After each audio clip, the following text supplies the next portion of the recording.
Hi, Dyslexic Genius here, Brad Hurt. My phone number is 864-236-1680. I'm back on the VIC 11, the XI. A few things I want to show and discuss with you about them today on this restoration. First, you'll notice I've taken the lid hinge and cleaned it all up and polished it out with the flitz. But underneath, if you can see where my finger is, you see these scratches? This is from the reproducer. When you move one, you want to take the reproducer off. This happens to them.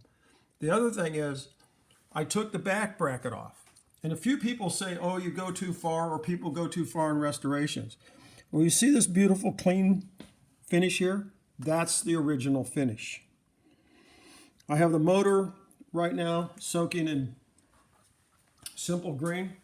I just dunked everything in there last night. I'll show you about the spring later, but the spring was broken on one of the things.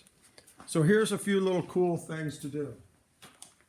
On your phonograph, you go, so what knob do I want to put on my phonograph? I want to put this one on. This is what it originally looked like. So I cleaned it. So what I did years ago,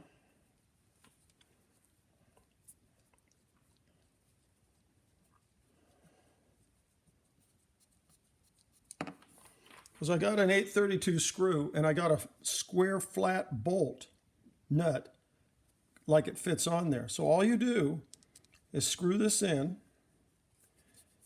and I would check the threads before you do this. You know, go to the store and look for, make sure you get it right. These are 832s. You chuck it in like that with a screw thing. You put the bolt next to the jaws, and now you can use your flitz and your cleaner compound, and you can just do this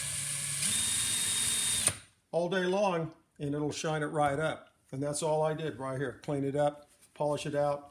And I always tell you, clean everything with lacquer thinner. Once you're done, you can just do everything right here on the drill. Some other interesting points on the machine. When I took the back bracket apart, because I had to polish out the tone arm and everything, and I polished all the bolts out for the back bracket. Oh, that looks pretty. 75% of the time, I'm missing 1, 2, or 3 of the little ball bearings that fit inside this washer ring that fits in here. The other thing, note to know, on the bottom of your Victor tone arms with these type back brackets is this brass insert or copper insert. The ball bearings run on that. So when you put it all together and you're missing a ball bearing, your tone arm is going to wiggle like this. And then you're going to be fighting the pin that comes in here, and you go, why is this thing wiggling? Well, we're missing ball bearings.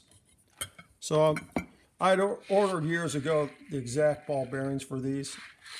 I always put in new ones. The other thing is I've cleaned all this up. This is really simple. It's a lot of fun in the hobby. One other point on the reproducer. I don't know why it wouldn't play, maybe because we're missing a little bit of gasket material here, because I'll have to rebuild this. It's kind of funny to look at. You always have to rebuild the reproducers. These are just some of the tips on just doing a standard restoration. Do the motor, clean the cabinet. This machine's real mint. There are a few problems. I'll discuss those later, and that's my tip for the day.